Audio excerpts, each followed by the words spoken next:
ভারত সরকারের অটল পেনশন যোজনায় নথিভুক্তিতে সারা দেশের মধ্যে দ্বিতীয় স্থান অর্জন করল মালদা জেলা। সারা দেশের মধ্যে প্রথম ৫ স্থানাধিকারের মধ্যে পশ্চিমবঙ্গের একমাত্র মালদা জেলা রয়েছে এই তালিকায়। আগামী দিনে ভারত সরকারের এই যোজনায় নথিভুক্তিতে সারা দেশের মধ্যে শীর্ষস্থানে পৌঁছতে জেলা প্রশাসনের তরফে একগুচ্ছ পদক্ষেপ নেওয়া হচ্ছে। অটল পেনশন যোজনা ভারত সরকারের একটি সামাজিক সুরক্ষা প্রকল্প।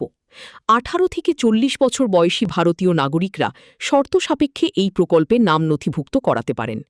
৬০ বছর পূর্ণ হওয়ার পর উপভোক্তারা পেনশন বিকল্প অনুযায়ী প্রতি মাসে ১,০০০ টাকা থেকে ৫,০০০ টাকা পেনশন পেতে পারেন। মৃত্যুর পর উপভোক্তার স্বামী অথবা স্ত্রী এই পেনশনের সুবিধা পান। আমরা আমাদের যে ব্যাংকার্স হয় ওরা অটল পেনশন যোজনার এনরোলমেন্টটা করে, তো আমরা এখানে কি করলাম, আমরা ব্যাংকার্সকে নিয়ে অনেক ক্যাম্প করছি, উইকেন্ডেও ক্যাম্প করছি। আমাদের এখানে স্যাটারডে সানডেও যারা ব্যাংকাররা আছে, অফিসাররা আছে, ক্যাম্প করছে, বাড়ি বাড়ি গিয়ে এরা ফর্ম নিচ্ছে। এই যে গ্রুপ এফার্ট হয়েছে, আমরা প্রতি উইক আমার মনে হয় 2টো করে মিটিং আমরা করছি অ্যান্ড পিছনে লেগে যাচ্ছি। আমাদের পারফরমেন্স ইমপ্রুভ হচ্ছে।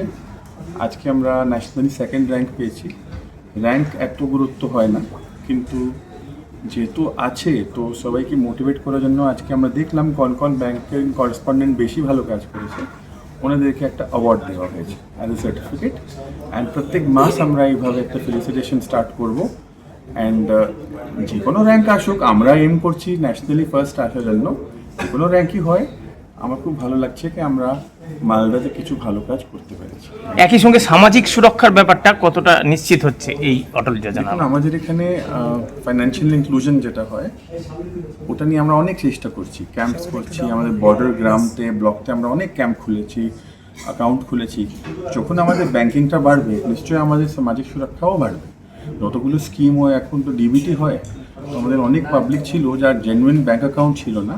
তো এটা করলে অনেক লাভ হবে, অনেক লোকজন ক্রেডিট পাবে, লোন পাবে, অ্যান্ড ফর্মাল ইকোনমিতে যুক্ত হবে। কালকে ওরা ট্যাক্সও দেবে, ওনাদের কিছু চিটিং হবে না, ট্রান্সপারেন্ট থাকবে, ওরা ব্যাংকিং ফেসিলিটিস ইউজ করতে পারে। এটা নিয়ে আমার গর্ব আছে। আজকে আমাদের এলডিএম সাহেব এখানে আছেন, গুঞ্জন কুমার সাহেব, খুবই ভালো করে এটাকে মনিটর করছেন। আজকে যে আমরা ন্যাশনালি সেকেন্ড আসতে পেরেছি, মানে 802 জেলার মধ্যে, এটা আমাদের গর্বের বিষয়।